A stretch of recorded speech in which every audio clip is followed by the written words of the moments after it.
नमस्कार, शाम के 7 बज चुके हैं। शंखनाद में आप सभी का स्वागत है। मैं हूं आपके साथ चित्रा त्रिपाठी। दुनिया भर के वैज्ञानिक परेशान हैं कि ऐसी कौन सी दवा बना दी जाए जो कोरोना को जड़ से खत्म कर दे। ऐसा कौन सा टीका तैयार कर दिया जाए जो कोरोना को दोबारा फैलने से रोक सके। मगर वैज्ञानिकों की खोज और रिसर्च से इतर भोपाल से बीजेपी के सांसद साध्वी प्रज्ञा सिंह ठाकुर ने कोरोना से बचने की अचूक दवा बताई है। साध्वी प्रज्ञा सिंह ठाकुर ने कहा है कि कोरोना से बचने के लिए गौमूत्र सबसे बढ़िया दवाई है। साध्वी की माने तो उन्हें कोरोना सिर्फ इसलिए नहीं हुआ क्योंकि वो नियमित तौर पर गौमूत्र का उपयोग करती हैं।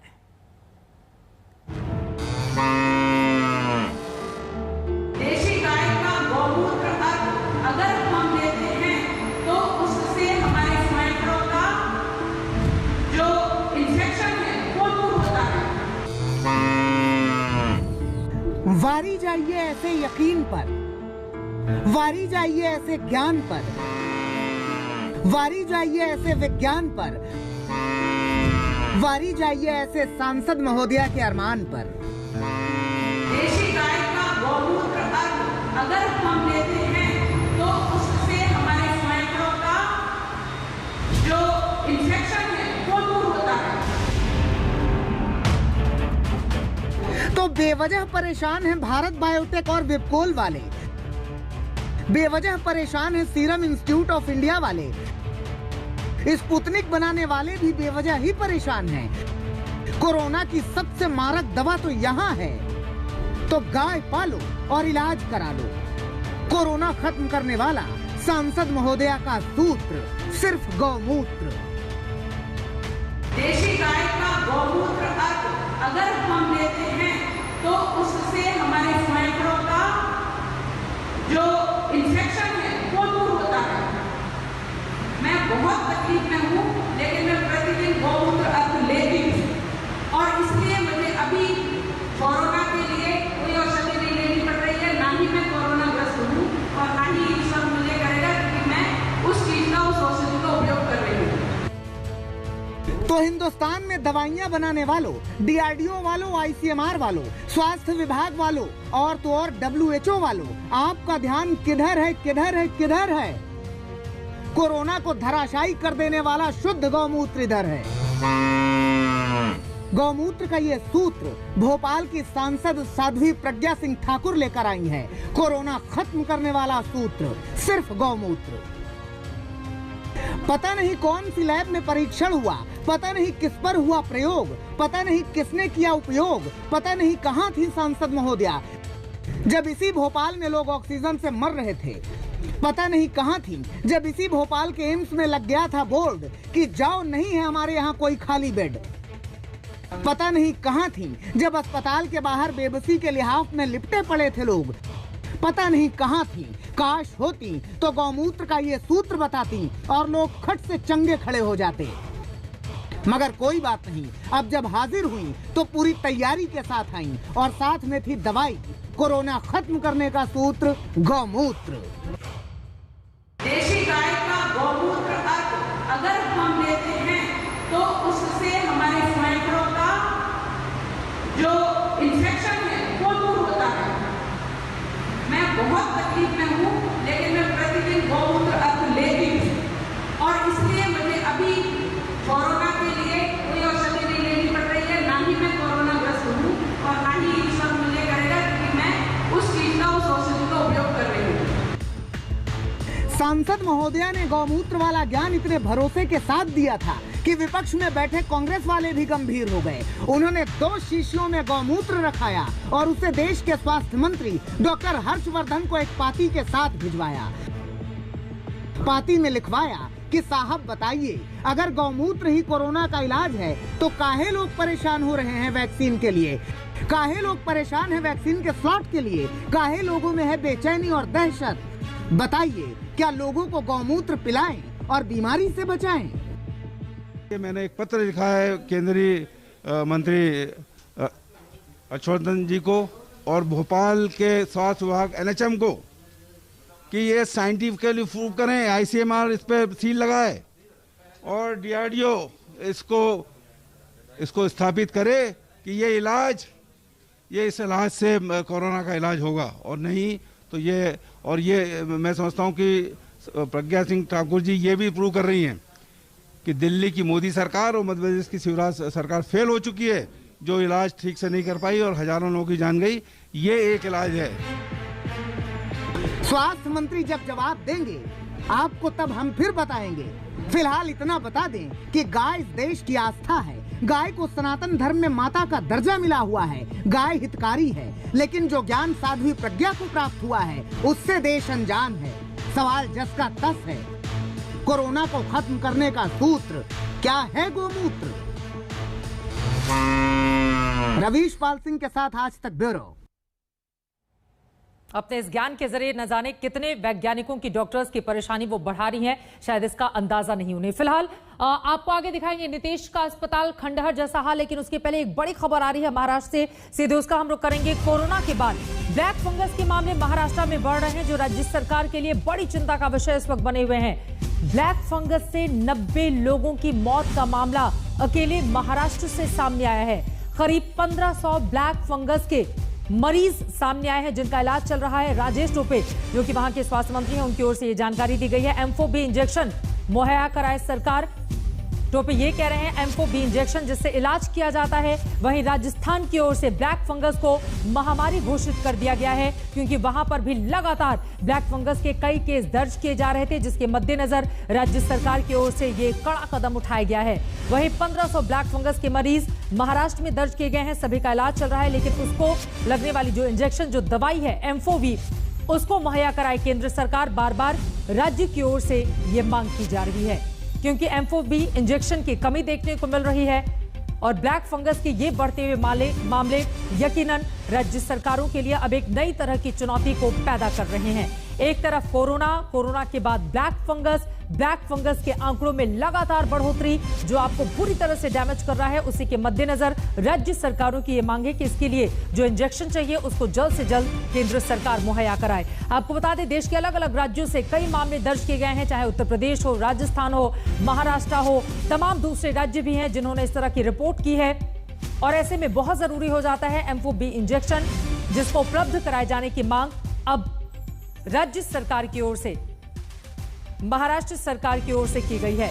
इन सब के बीच आपको यह भी बताते चलें कि कोरोना जो संक्रमित मरीजों की तादाद है, उसमें बीते 24 घंटों में कमी दर्ज की गई है, लेकिन मरने वालों का आंकड़ा 4500 को पार कर चुका है, जो अपने आप में बड़ी चिंता का सबब इस वक्त देश के सामने बना हुआ है। साहिल जोशी महाराष्ट्र से, मुंबई से इस वक्त हमारे साथ जुड़ चुके हैं ज्यादा जानकारी के साथ। साहिल, सरकार की ओर से सीधे इंजेक्शन की मांग की गई है केंद्र सरकार की ओर से, ताकि ब्लैक फंगस के जो शिकार मरीज हैं उनका इलाज किया जा सके, और क्या जानकारी देंगे आप इसके बाबत? देखिए चित्रा, महाराष्ट्र में ब्लैक फंगस की केसेस काफी बढ़ती जा रही है, और जो आज राजेश टोपे जो महाराष्ट्र के स्वास्थ्य मंत्री, उन्होंने कहा कि 850 मरीज फिलहाल महाराष्ट्र में हैं, और खास करके पुणे, नासिक, इस इलाकों में ब्लैक फंगस के मरीज काफी संख्या में मिल रहे हैं, और उसके लिए इंजेक्शन की कमी महसूस हो रही है। और इसीलिए उनका ये कहना है कि आप सेंटर से उनको ये इंजेक्शन चाहिए। आपने देखा होगा कि 2 हफ्ते पहले तक रेमडेसिविर को लेकर काफी मारामारी चल रही थी, लेकिन पोस्ट कोविड जो इन्फेक्शन हो रहे हैं उसमें ब्लैक फंगस का इन्फेक्शन काफी संख्या में फैल रहा है, और इसी के चलते अब ब्लैक फंगस को लेकर राज्य सरकार की मांग है कि वो इंजेक्शन प्रोवाइड किए जाए। कम से कम 1 लाख इंजेक्शन फिलहाल उसके लिए मांगे गए हैं, और ये नया ट्रेंड उनको दिख रहा है ब्लैक फंगस का। और इसीलिए, और ब्लैक फंगस में सबसे बड़ी बात यह है कि इसमें मोर्टेलिटी ज्यादा है। जितने केसेस है उसमें कम से कम 500 केसेस जो राजेश टोपे बोल रहे थे कि जिनकी मौत ब्लैक फंगस की वजह से हुई है, और इसीलिए उनका ये मानना है कि इस पर ज्यादा ध्यान देने की जरूरत है। बहुत शुक्रिया साहिल इस पूरी जानकारी के लिए। यकीनन ब्लैक फंगस एक नई तरह की चुनौती बन चुका है इन तमाम राज्यों के लिए, देश के लिए। इस पर तुरंत रोक लगाए जाने की जरूरत है। इन सब के बीच अपने दर्शकों को बता दें, एक और देश कोरोना के खिलाफ संघर्ष लड़ रहा है, तो वहीं दूसरी ओर सियासत का बाजार भी गर्म है। अब सियासत में सिंगापुर स्ट्रेन की एंट्री हो गई है, जहां केजरीवाल सरकार को बीजेपी ने चौतरफा घेर लिया है, और मामला भारत और सिंगापुर के रिश्तों तक पहुंच गया है, जिस पर सिंगापुर ने भी अब आपत्ति जताई है। तो वहीं अब आम आदमी पार्टी की ओर से भी बीजेपी को लेकर तमाम सवाल खड़े किए जा रहे हैं।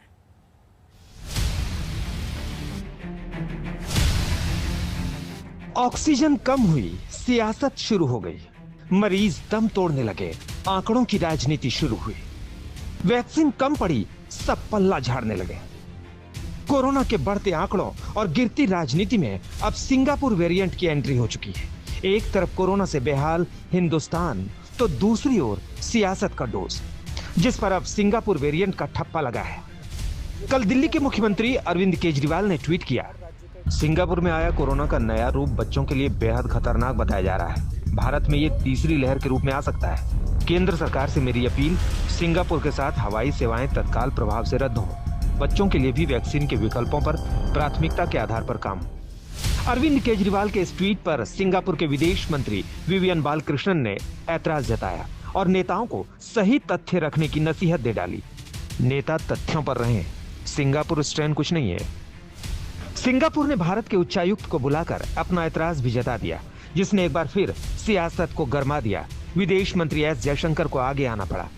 कोविड-19 के खिलाफ लड़ाई में सिंगापुर और भारत की मजबूत साझेदारी है, लेकिन गैर जिम्मेदाराना बयान रिश्तों को खराब कर सकते हैं। इसलिए मुझे स्पष्ट करने दीजिए, दिल्ली के मुख्यमंत्री का बयान भारत का बयान नहीं है।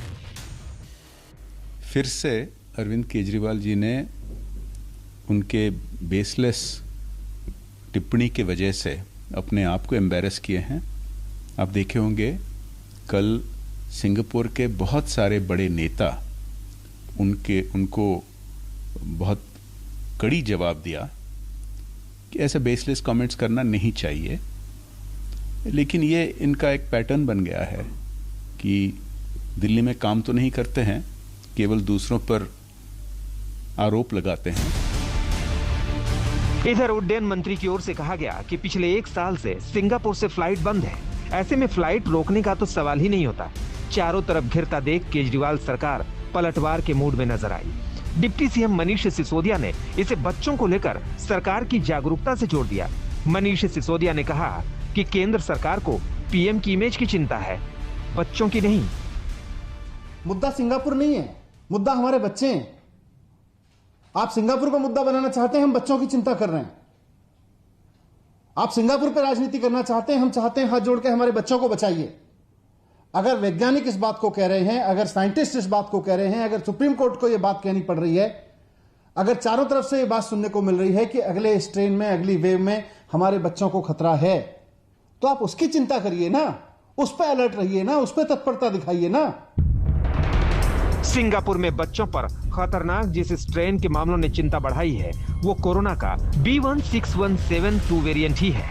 यही वेरिएंट भारत में दूसरी लहर के लिए जिम्मेदार बताया जा रहा है। B16172 स्ट्रेन बच्चों पर ज्यादा असर डाल रहा है। इसकी वजह से सिंगापुर में प्राइमरी और सेकेंडरी लेवल के स्कूलों को बंद करने का निर्णय लिया है।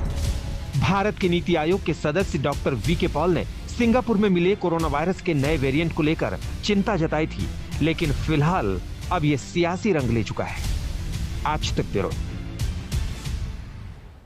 ये सियासत आगे और क्या रंग दिखाएगी, इस पर लगातार रहेगी हमारी नजर। फिलहाल आपको बताते चले, देश में वैक्सीन को लेकर सरकार की ओर से नई गाइडलाइन जारी की गई है। क्या है इस गाइडलाइन में, ये आपके लिए समझना बहुत जरूरी है, जो लोग अपने वैक्सीनेशन के लिए इस वक्त इंतजार कर रहे हैं और कतारों में हैं।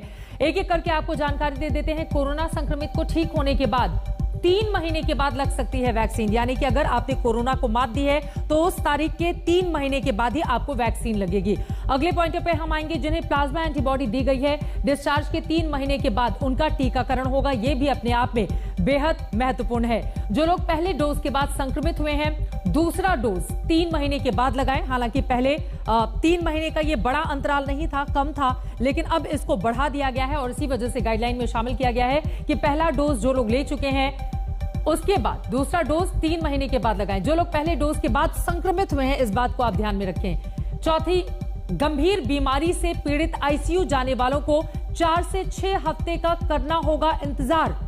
यह भी गाइडलाइन में शामिल किया गया है, यानी कि गंभीर बीमारी से जो लोग पीड़ित हैं, आईसीयू जाने वालों को 4 से 6 हफ्ते का इंतजार करना होगा, यानी कि तकरीबन महीने भर का। बच्चों को दूध पिलाने वाली मां को भी टीका लगाने की मंजूरी दे दी गई है, यानी कि जो गर्भवती माताएं जिन्हें बच्चा हुआ है, न्यूबॉर्न बेबी, उनके लिए ये इंतजाम किए गए हैं। और साथ ही गर्भवती महिलाओं को वैक्सीन दिए जाने पर विचार इस वक्त किया जा रहा है, क्योंकि बहुत सारे डॉक्टर्स की ओर से जो महिलाएं गर्भवती हैं उनको लेकर फिलहाल अभी तक वैक्सीनेशन की इजाजत नहीं दी जा रही है। इसी वजह से इस बात को लेकर लगातार वैज्ञानिकों और डॉक्टर्स के साथ मंथन किया जा रहा है। इस पर आगे क्या निर्णय होगा, हम आप तक खबर पहुंचाएंगे। लेकिन अब आगे बढ़ते हुए शंखनाद में आपको जो दिखाने जा रहे हैं उसे देखकर कम से कम बिहार वाले माथा पीट लेंगे। बिहार में स्वास्थ्य विभाग का हाल बेहाल है। मरीज से ज्यादा बीमार अस्पताल हैं। कागजों में जो अस्पताल अच्छा खासा काम कर रहे हैं, उनकी जमीनी हकीकत अगर आप देखेंगे तो हैरान हो जाएंगे। अस्पताल खंडहर में तब्दील हो चुका है। मधुबनी के उप स्वास्थ्य केंद्र की ग्राउंड रिपोर्ट देखिए, भ्रम में पड़ जाएंगे कि बिहार के मुख्यमंत्री को कैसे कहें सुशासन बाबू।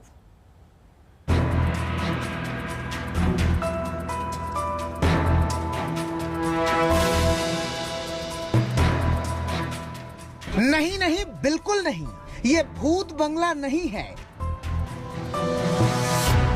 नहीं है कोई डरावना खंडहर, नहीं है कोई ढहा हुआ मकान, नहीं है किसी की उजड़ी हुई दुकान। ये तो मुख्यमंत्री निवास पटना से 3 घंटे 56 मिनट की दूरी पर मधुबनी जिले के सकरी बाजार का उप स्वास्थ्य केंद्र है। जी हाँ, सही सुन रहे हैं आप, उप स्वास्थ्य केंद्र। सुशासन बाबू ने तो नहीं देखा, लेकिन आइए आप देखिए इसे। इलाज द्वार की दीवार बिल्कुल वैसे उधड़ी है जैसे उधड़ती है किसी सरकार के सुशासन की बखिया।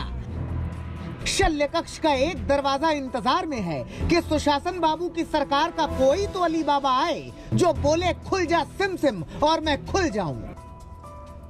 2 दरवाजे बिल्कुल वैसे टूटे फूटे हैं जैसे फूटती है किसी अराजक शासक के शासन में रियाया की किस्मत। जिन कमरों में ऑक्सीजन बेड होने चाहिए, वेंटिलेटर होने चाहिए, डॉक्टर होने चाहिए, नर्स होने चाहिए, मरीज होने चाहिए, उस कमरे में 4 टूटी कुर्सियां पड़ी हैं, एक टूटा फूटा डस्टबिन का डब्बा है, सीमेंट और रेती से भरी 3 बोरियां हैं, टूटी हुई खिड़की है और खिड़की से ही सुशासन सरकार की बहुत सारी बेशर्मी दिखती है। बिहार में स्वास्थ्य व्यवस्था किस तरीके से चौपट है, इसकी तस्वीर दिखाने के लिए इस वक्त हम मधुबनी ज़िले के सकरी बाज़ार में मौजूद हैं और मेरे पीछे जो आप ये भवन देख रहे हैं, आपको यकीन नहीं होगा, ये भवन अगर आपको लगेगा कि कोई खंडहर है तो नहीं। हम आपको बता दें, ये एक उप स्वास्थ्य केंद्र है। सकरी बाज़ार में स्थित ये एक उप स्वास्थ्य केंद्र है और इस स्वास्थ्य केंद्र की तस्वीर अगर आप देखिए तो किसी को भी डर या खौफ हो सकता है, क्योंकि ये देखने से कोई भूत बंगले से कम नहीं लगता है।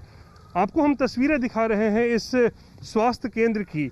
देख सकते हैं अंदर यहाँ बेड पड़ा हुआ है, दवाइयाँ कुछ रखी हुई हैं और अंदर की तस्वीर देखिए, आपको देख के अंदाज़ा हो जाएगा कि वर्षों से जो है ये स्वास्थ्य केंद्र का ताला खुला नहीं है और जिसके कारण ये आसपास का पूरा इलाका आप देखिए, ऐसा लगता है जैसे मानो जंगल में तब्दील हो गया हो और पूरा का पूरा ये जो भवन है ये खंडहर में तब्दील हो गया है। लगता है कि आप किसी भूत बंगले में आ गए हैं। ये सच है कि किसी जमाने में यहाँ मरीजों का इलाज होता था, मरीजों को दवाइयाँ भी दी जाती थी। दवाइयों के अवशेष आज भी इसके छज्जे पर देखे जा सकते हैं। बेड बताते हैं कि कभी यहाँ मरीज भी आया करते थे। दवाइयों के बॉक्स इस इंतजार में हैं कि कोई तो आए, हमें उठाए, कहीं ले जाए, किसी का इलाज कराए, कोई तो आए। जो हमें जानकारी मिली है कि काफ़ी साल पहले स्वास्थ्य केंद्र का उद्घाटन हुआ था, काफ़ी समय तक ये चलता भी रहा और यहाँ पर 11 कमरों का ये स्वास्थ्य केंद्र है। लेकिन आज इस स्वास्थ्य केंद्र की क्या हालत है ये आप देख सकते हैं। तो कोई भी जो है हैरान और परेशान हो सकता है ये तस्वीरों को देखकर कि बिहार में जहां लोग स्वास्थ्य सुविधाओं के लिए मारे मारे फिर रहे हैं, प्राइवेट अस्पतालों का दौड़ लगाना पड़ता है, वहां ज़्यादा पैसे देने पड़ते हैं, वैसे हालात में देख लीजिए ऐसे स्वास्थ्य केंद्र मौजूद हैं जो कि सरकारी कागज़ों में तो दिखते हैं, जिनका जो लिस्ट में जो सरकारी कागज़ में दिखाया जाता है कि यहाँ स्वास्थ्य केंद्र है, यहाँ डॉक्टरों की भी नियुक्ति होती है, नर्स की नियुक्ति होती है, लेकिन जब आप ज़मीनी हकीकत देखेंगे तो विचलित हो जाएंगे, परेशान हो जाएंगे। यहाँ के लोग कहते हैं कि बिहार सरकार से उम्मीद ही बेमानी है। पता नहीं किस किस से शिकायत की, किस किस को चिट्ठियां भेजी, मगर कहीं किसी ने नहीं सुनी। सर पहले ये बहुत अच्छा यहाँ पे हॉस्पिटल हुआ करता था। एक्चुअली ये सकरी NH57 से जुड़ा हुआ ये अस्पताल था और लगभग 10 से 12 लाख लोग इससे लाभ उठाया करते थे। लेकिन अचानक से 15 साल से लगातार यहाँ कोई भी डॉक्टर नहीं रहते। अब ये खंडर बन गया। लोग कभी कभार चिकित्सक आ भी जाते हैं तो किसी को पता भी नहीं चलता और कब आए कब चले गए। जब से हम लोग क्या अकल खुली है, जब से मैं आँख खोला हूँ, तब से देख रहा हूँ कि ये जो जैसे हालत में वैसी हालत में था। आज दिन पे दिन ये बर्बाद ही हो रहा है, अच्छा नहीं हो रहा है। पूरे इलाके के अंदर कोई भी बीमार पड़ता है। आज हालत ऐसी है, कोविड की हालत में सारे लोग चाहते हैं कि हम गवर्नमेंट की तरफ जाएं, कम टेस्ट हो, हमारा कहते हैं चेक हो, किसी तरह से लाभ उठाएं। लेकिन यहाँ कैसे उठाएंगे जब एक इंसान का एक जानवर भी लाभ नहीं उठा सकता है। अच्छा, एक बात और है कि अस्पताल भले ही खंडहर है, लेकिन सुशासन बाबू की फाइलों में ये अस्पताल दुरुस्त है। फाइलों में यहाँ अस्पताल भी है, अस्पताल में डॉक्टर भी है, नर्स भी है, दवाइयाँ भी हैं और इलाज भी हो रहा है। लेकिन असली मजेदार बात तो वो है जो हम नहीं, यहाँ के स्थानीय बता रहे हैं। सुनिए इन्हें। हम लोग यहाँ के PSC प्रभारी से भी बात किए थे तो उन्होंने बोला था कि यहाँ डॉक्टर है लेकिन कोरोना को लेकर के उनको अभी शिफ्ट किया गया है। सुना आपने, इलाज करने के लिए अस्पताल नहीं ठीक किया बल्कि डॉक्टर शिफ्ट कर दिए। वाह सुशासन बाबू वाह। ये सब तस्वीरें जो है वो सवाल खड़े करते हैं बिहार के स्वास्थ्य व्यवस्था पर।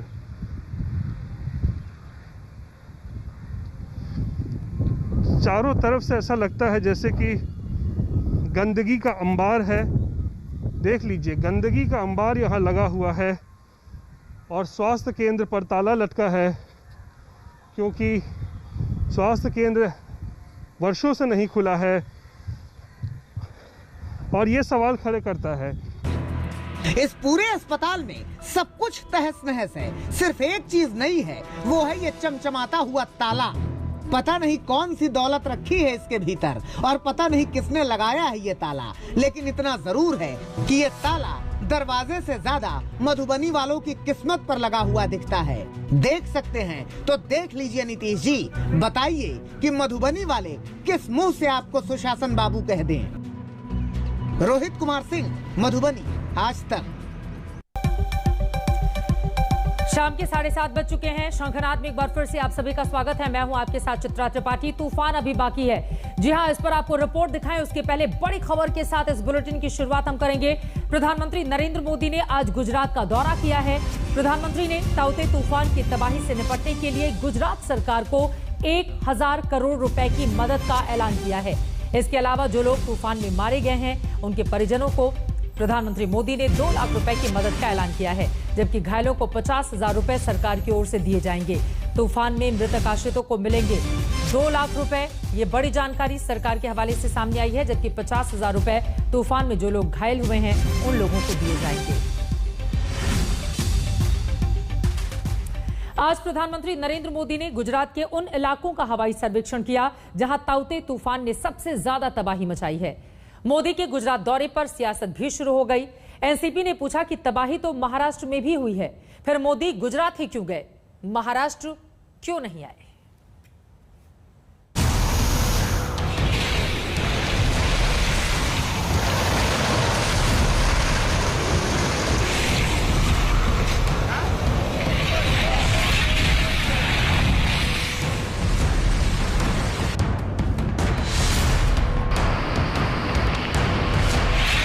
समंदर में आया सैलाब, धरती पर दिखा कयामत का मंजर। समुद्र के किनारे वाले इलाकों में तबाही ही तबाही। ताउते चक्रवात के चक्कर में समंदर की लहरें आसमान को चूमने के लिए आमादा हुई तो धरती पर जगह जगह जैसे जल प्रलय हो गया। ताउते चक्रवात से उफनी समुद्री लहरों को जब तेज अंधड़ का साथ मिला तो तबाही मच गई। तूफानी लहरों के सामने आए दरख्त अपनी जड़ों से उखड़ गए। जाने कितने मकान जमींदोज हो गए। बिजली के खंभे उखड़ गए। 23 फीट तक ऊंची उठी समंदर की लहरों की आग में सूरज भी मध्यम पड़ गया। दिन में अंधेरा छा गया। ताउते चक्रवात से मची तबाही का मंजर देखने प्रधानमंत्री नरेंद्र मोदी खुद गुजरात पहुंचे, जहां इस चक्रवात ने सबसे ज्यादा तबाही मचाई थी। मोदी भावनगर के हवाई अड्डे पर पहुंचे, जहां मुख्यमंत्री विजय रूपाणी ने उनकी अगवानी की। वहीं से मोदी और रूपाणी तूफान से मची तबाही का हवाई सर्वेक्षण करने के लिए निकल पड़े। प्रधानमंत्री मोदी ने वायुसेना के हेलीकॉप्टर से गुजरात के उन जिलों का हवाई सर्वेक्षण किया जहां ताउते ने सबसे ज्यादा तबाही मचाई है। मोदी ने तूफान से सबसे ज्यादा प्रभावित अमरेली, गिर सोमनाथ और भावनगर जिले का हवाई सर्वेक्षण किया। पीएम मोदी ने ऊना, जाफराबाद, महुआ और दीव का खास तौर पर सर्वेक्षण किया। चक्रवात ताउते की वजह से अब तक गुजरात में 13 लोगों की मौत हुई है, जिसका सबसे ज्यादा असर जो है वो महुआ, ऊना, दीव और जाफराबाद में देखने मिला है। आप देख सकते हैं कि ताउते का असर ना सिर्फ जहां पे उसने लैंडफॉल किया वहां पे देखने मिला, बल्कि जो मध्य गुजरात है, मध्य गुजरात के भी इलाकों में जो लिमड़ी का इलाका है वहां पे भी उसका जो असर है वो देखने मिला। सामान उड़ गए हैं। अगर पेड़ की बात की जाए तो करीब 50,000 से ज्यादा पेड़ गिर गए हैं। हेलीकॉप्टर से मोदी गुजरात में तबाही का मंजर देख रहे थे। ऊपर से साफ दिखाई दे रहा था कि ताउते तूफान ने गुजरात के समुद्र तटीय इलाकों में कैसी तबाही मचाई है। गांव के गांव जलमग्न दिखाई दे रहे थे। प्रधानमंत्री मोदी खुद तबाही का जायजा ले रहे थे। बीच बीच में विमान में बैठे अधिकारी और खुद मुख्यमंत्री विजय रूपाणी उन्हें कुछ बता भी रहे थे। ताउते तूफान ने गुजरात में जबरदस्त तबाही मचाई है। गुजरात में ताउते की वजह से 13 लोगों की जान जाने की खबर है। चक्रवाती तूफान की वजह से 200 से ज्यादा तालुकाओं में तेज बारिश हुई। ताउते की वजह से 16,000 से ज्यादा घरों को नुकसान पहुंचा। 40,000 से ज्यादा पेड़ और 70,000 से ज्यादा बिजली के खंभे उखड़ गए। करीब 6,000 गांवों में बिजली चली गई। तूफान प्रभावित इलाकों में हवाई सर्वेक्षण के बाद प्रधानमंत्री मोदी ने अहमदाबाद में मुख्यमंत्री विजय रूपाणी, उप मुख्यमंत्री नितिन पटेल और वरिष्ठ अधिकारियों के साथ बैठक भी की। प्रधानमंत्री नरेंद्र मोदी ने आज गुजरात के उन इलाकों का हवाई ब्यौरा किया जहां चक्रवात ताउते ने अपना कहर बरपाया है, जिसके बाद उन्होंने अहमदाबाद में गुजरात के मुख्यमंत्री और आला अधिकारियों के साथ रिव्यू मीटिंग भी की, जिसमें हेल्थ विभाग के अधिकारी भी शामिल हुए। कोविड की मार झेल रहे गुजरात में अब चक्रवात की मार से किस तरीके से उभरा जाए, उसको लेकर रणनीति भी बनाई गई। गुजरात में प्रधानमंत्री का तूफान पीड़ित इलाकों में हवाई सर्वेक्षण भी सियासत से अछूता नहीं रहा। महाराष्ट्र की सत्ता में शामिल एनसीपी ने सवाल उठा दिए कि मोदी गुजरात में तो गए, लेकिन महाराष्ट्र में क्यों नहीं आए, जबकि तबाही तो दोनों राज्यों में हुई है। आज प्रधानमंत्री जी दीव, दमन और गुजरात के एरियल सर्वे पे है नुकसान का अंदाज लेने के लिए। जब दीव दमन जा रहे हैं, सवाल ये उठता है कि महाराष्ट्र का एरियल सर्वे क्यों नहीं किया गया। क्या ये भेदभाव है? ये सवाल खड़े हो रहे हैं। अगर प्रधानमंत्री दीव, दमन, गुजरात जा रहे थे तो गोवा से शुरू करते। ताउते चक्रवात की तबाही देखने के बाद प्रधानमंत्री मोदी ने अपने ट्वीट में लिखा, चक्रवात ताउते के मद्देनजर स्थिति का आकलन करने के लिए गुजरात और दीव के कुछ हिस्सों का हवाई सर्वेक्षण किया। केंद्र सरकार चक्रवात से प्रभावित सभी राज्यों के साथ मिलकर काम कर रही है। ताउते चक्रवात ने सोमवार की रात से जो तबाही मचाई है, उसके साइड इफेक्ट्स अब भी जारी हैं।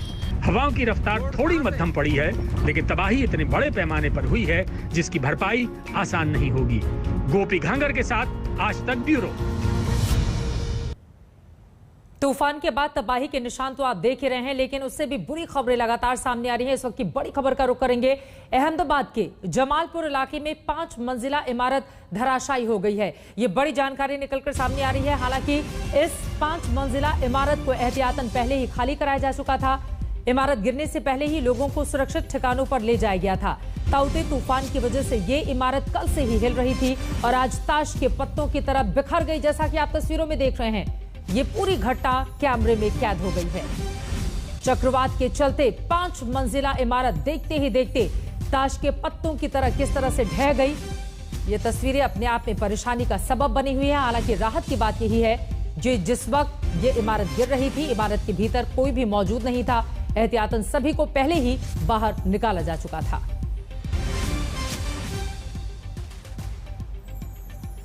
वहीं ताउते तूफान के बीच समंदर में फंस गए 4 जहाज।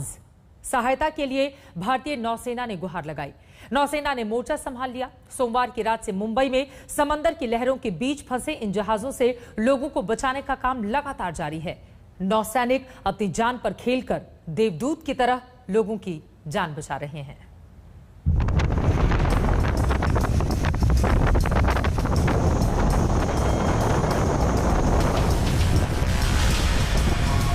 तूफानी हवाओं के बीच समंदर में लहराते इन जहाजों को देखिए और अंदाजा लगाइए कि इनमें बैठे लोगों की हालत क्या हो रही होगी, जैसे सामने मौत खड़ी हो। गगनचुंबी समुद्री लहरें जैसे इन जहाजों को अपने आगोश में लेने के लिए बेताब हो रही हों। समंदर की लहरों के बीच जहां मौत लोगों के सामने खड़ी थी, वहीं जिंदगी की आस लेकर पहुंची भारतीय नौसेना। 4 जहाजों में 710 लोगों की जिंदगी बचाने के मिशन में सोमवार से ही जुटी है नौसेना।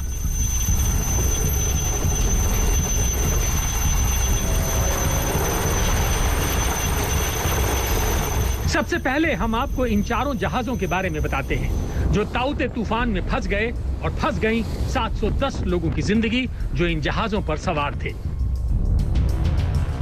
पहला जहाज है बार्ज P-305।